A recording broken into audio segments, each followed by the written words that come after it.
मीनू जी जरा एक दो चीजें मुझे और बताइए।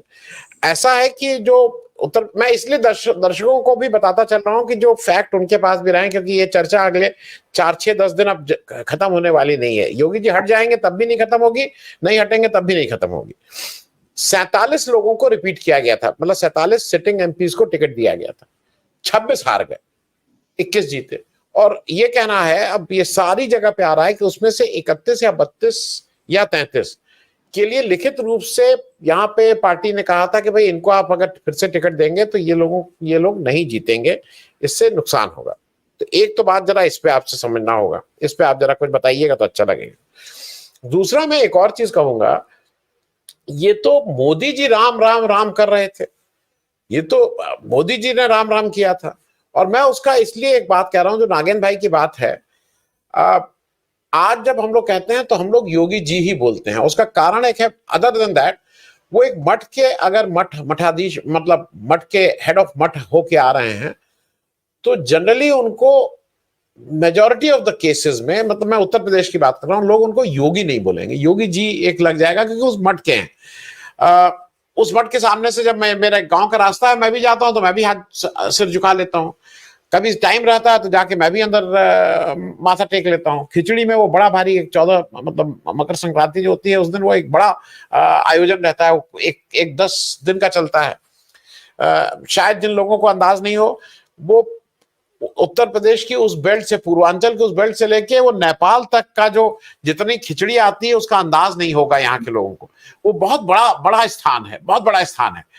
और मुझे ऐसा लगता है कि योगी जी, ठीक है, बाहर वाली दुनिया के लिए एक बड़े चीफ मिनिस्टर हैं, वैचारिक रूप से भाई वो जिस पार्टी के साथ खड़े हैं उस पार्टी के साथ हम में से कोई भी व्यक्ति नहीं खड़ा हो सकता है। उनकी जितनी हम लोग विरोध और वो भर्त्सना कर सकते हैं हम लोग करते रहते हैं, लेकिन जब उस मठ की गद्दी पे जाके बैठ जाएंगे तो वो फिर ये सारी बातें पीछे हो जाएंगी। मैं एक एज अ एवरेज हिंदू, और ये बात मैं इसलिए दर्शकों को समझा दूं कि अगर मोदी जी का पूरा प्लैंक राम मंदिर था, तो ये भी जान लीजिए कि वो अच्छा था या बुरा था, वो मैं अभी बात नहीं कर रहा हूं। रंजन गोगोई ने को ऑर्डर दिया, वो मेरे हिसाब से बहुत ही गलत और वाहियात ऑर्डर था, बेईमानी की गई थी, लेकिन ऑर्डर तो भाई उसी की बिना पे ये सारा कुछ बना। उसी तरह से जो राम मंदिर का पूरा मूवमेंट था, उसके कर्णधार और सूत्रधार महंत दिग्विजय नाथ जी थे। ये योगी आदित्यनाथ है, इनसे पहले महंत अवैधनाथ थे, उनसे पहले महंत दिग्विजय नाथ थे। और महंत दिग्विजय नाथ अपने हाथ से ले आके वहां पे वो जो रामलला की मूर्ति है वो स्थापित किए थे। ये मैं मन से नहीं कह रहा हूं, गूगल कोई कर ले, किसी को भी ढूंढ ले कि कौन या कैसे वो रात थी और कैसे आए थे। ये सारी बातें मनगढ़ंत नहीं है, रिकॉर्डेड है, दर्ज है, FIR है इसकी।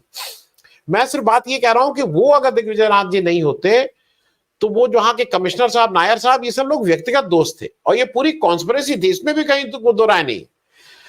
अब रामलला का मूवमेंट वहां से शुरू हुआ, और जब आप राम जन्मभूमि न्यास बना रहे हैं तो आप ईरान के, तुरान के, पाकिस्तान, मालूम नहीं कहां कहां के संत और स्वामी को ले आके उसमें घुसा दे रहे हैं।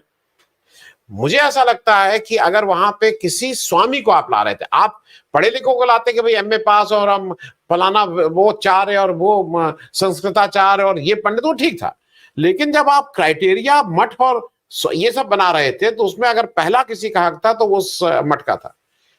ये लोग जानबूझ के किसी को अंडरमाइन करते हैं। इनको ये नहीं समझ में आता है कि जब वो मठ का नहीं है तो जो उनका घोर विरोधी है योगी आदित्यनाथ का, जो वोट नहीं दिया होगा पिछले, वो भी अगर ये सब बात होती है तो उसको कहीं ना कहीं ये बात चुभती है। जब अमित शाह के कमरे में योगी जी को बुलाया जाता है, जब ये जाते हैं और इनके जूते उतरवाए जाते हैं और खुद जूता पहन के अमित शाह बैठे रहते हैं, तो ये किसी भी उत्तर प्रदेश के नॉर्मल आदमी जो इनका पक्ष में हो, विपक्ष में हो, इनके विरोध में खड़ा हो, उसको ये अच्छा नहीं लगता है। क्योंकि एक गेरुआ वस्त्र पहन के अगर आदमी वहां जा रहा है और तुम अपने जूते मोजे डटे बैठे हुए हो और एक आदमी से बाहर जूता उतरवा रहे हो, ये वो नहीं। मैं इसलिए आपसे इन चीजों को पूछ रहा हूं कि मेरे हिसाब से जो नागेंद्र जी ने कहा, Yogi Adityanath has nothing to lose, वो जाके अपना मठ में बैठ जाएंगे। लेकिन और जो इन्होंने कहा, मैं ये भी मान रहा हूं वो न्यूसेंस ना करें, मान लें उनकी न्यूसेंस वैल्यू मानी जाती है कि पूरे बीजेपी का भट्टा बिठा सकते हैं, वो भी ना करें। लेकिन अगर वो वहां बैठ जाएंगे तो बीजेपी का जो नुकसान है, आपको क्या लगता है कि बीजेपी उससे नुकसान में रहेगी, कि बीजेपी के पास एक इतना बड़ा चमत्कारी चेहरा है अमित शाह के, वो आके, हमारे कोई एक दर्शक कह रहे हैं उनको चीफ मिनिस्टर उन्हीं को बना दिया जाए, आके यहाँ बढ़िया से चलाएं और फिर 403 में 403 सीटें ले आए।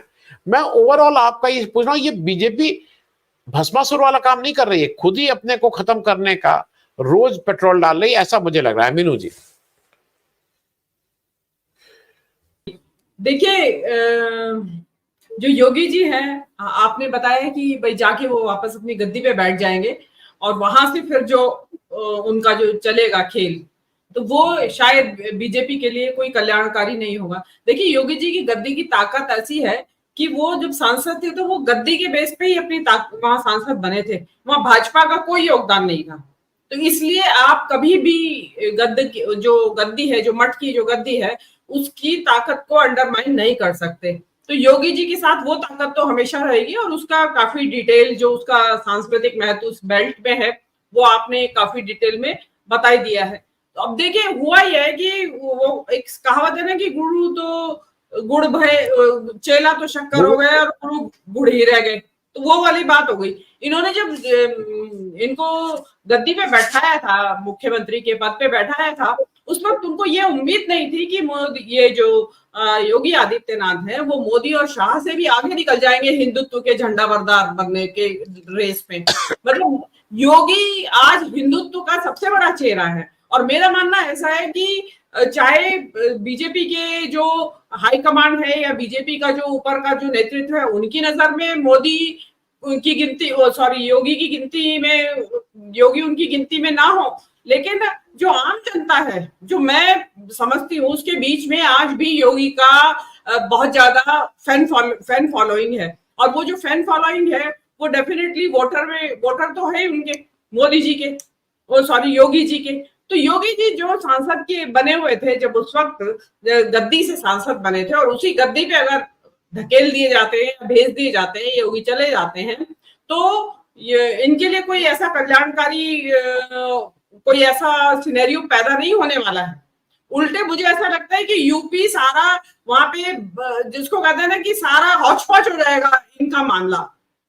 तो इसलिए ये जो आपको समय लग रहा है इनको, भाई बात ये हुई थी कि भाई जो ये हो रहा था कि किसके ऊपर फोड़ा जाएगा, जो अरविंद कुमार ने भी कहा था कि अरविंद केजरीवाल ने भी कहा था कि योगी जी को जाने की तैयारी है ये। तो ये चीज इसमें अब क्योंकि उनको मौका मिल गया, सीटें कम हुई हैं, तो देखिए ये तो फैक्ट है कि योगी की वजह से हारे या मोदी की वजह से हारे, ये तो उनका इंटरनल उनके पास खबरें होंगी। लेकिन आप ओवरऑल मानिए कि हिंदुत्व की जो लहर थी या हिंदुत्व का जो प्रभाव था वो ऑल ओवर इंडिया डिमिनिश हुआ है, कम हुआ है। तो वो जो घटती हुई लहर थी उसके बीच में योगी अपने इलाके में तो निकाल ले गए अपनी सीटें, बाकी का जो मोदी जी थे उनको तो अहंकार में ही रह गए कि भाई मैं तो मोदी की गारंटी और मोदी सब कुछ। तो उस चक्कर में जो योगी आदित्यनाथ ने अपनी सीटें तो निकाल ली। जो आपने बताया कि गद्दी का प्रभाव, जो गोरखपुर के आसपास की जो सीट है, नागेंद्र जी ने जैसे बताया कि भले ही मार्जिन कम हो गया हो लेकिन जीती गई हैं योगी के द्वारा, तो वो गद्दी का प्रभाव मेरे हिसाब से रहा। उसमें हिंदुत्व की लहर जो थी उसने भी अपना काम किया, सीटों का मार्जिन घटा, लेकिन योगी की गद्दी ने भी अपना प्रभाव डाला और वो सीटें इंटैक्ट बची रही। शायद यही कारण है कि केंद्रीय नेतृत्व को इस बात का शक है कि योगी ने हरवाया है बीजेपी को, कि भाई वरना तो अपने इलाके का कैसे जीत गए योगी, भाई बाकी जगह हरा दिया, हार गई बीजेपी, और योगी का इलाका कैसे बचा रहा। तो ये देखिए, और जो सेंट्रल जो लीडरशिप है उसकी शक करने की वजह वाजिब है भाई। अब योगी, और देखिए ये तो सब जानते थे कि जब आपकी रस्साकशी चल रही है इतनी इस हद तक है कि आप योगी जो है चुनाव के बाद बचेंगे या नहीं बचेंगे, तो भाई ये तो राजनीति है, हर कोई अपनी तरफ से खेला करेगा। तो योगी ने भी खेला कर दिया है। अब योगी ने ऐसा खेला किया है जिसको धोबी पाट वाला खेला किया है, मतलब जो कि यूपी में, मतलब ये किसी और स्टेट में अगर ये खेल हो जाता तो शायद काबिले बर्दाश्त था, लेकिन यूपी के अंदर मतलब आप आधा कर दिया बीच में से, तो आप डेफिनेटली योगी के ऊपर गाज तो गिरेगी, इनका तिल मिला के रख रहे हैं योगी और मोदी और शाह। तो आप देखिए, इसमें मेरा मानना तो ऐसा है कि कारण कुछ भी हो, कोई कारण क्रिएट किया जाए, योगी को छोड़ेंगे नहीं मोदी शाह, ये मैं आपसे मेरे से लिखवा के ले लीजिए आप, ये हटाएंगे जरूर। उसके बाद योगी क्या करेंगे वो एक अलग चीज है। कोई हो सकता है वर्टिकल डिवाइड हो जाए पार्टी के भीतर, हो सकता है एमएलए वर्टिकली, भाई शिंदे भी तो हुआ है महाराष्ट्र में, भाई शिंदे जैसा यहाँ क्यों नहीं दोहराया जा सकता? जैसे शिंदे ले गया इतने सारे लोगों को अपने साथ, तो क्या योगी नहीं अपने साथ ले जा सकते बीजेपी के एमएलए? तो ये चीज आप मैं तो इस तरीके से देखती हूँ। और योगी का रुतबा है, फैन फॉलोइंग है, ऐसा भी नहीं। शिंदे तो एक नॉन डेस्क्रिप्ट से थे और अपने एक छोटे से इलाके के नेता थे, कोई प्रभावशाली वक्ता नहीं थे, कोई ऐसा रुतबा नहीं था, कोई नेतृत्व की नेशनल लेवल पे जानते हो। योगी तो इंटरनेशनली फेमस पर्सनैलिटी है।